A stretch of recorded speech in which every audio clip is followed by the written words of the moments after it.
Isa sa mga bagay na ating gustong ibahagi sa inyo ang ating pag-harvest na sa ating itinanim na alugbati dito.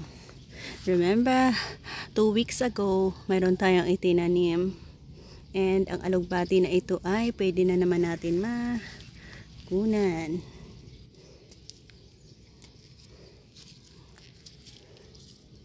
Isa sa mga kaligayahan natin ang pag-harvest sa mga ating freshly na itinanim na mga gulay dito.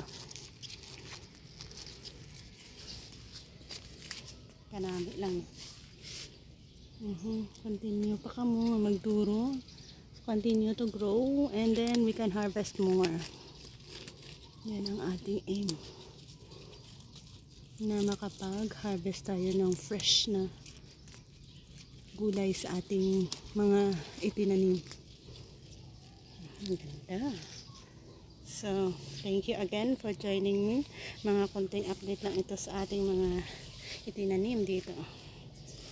Ang ganda din naman.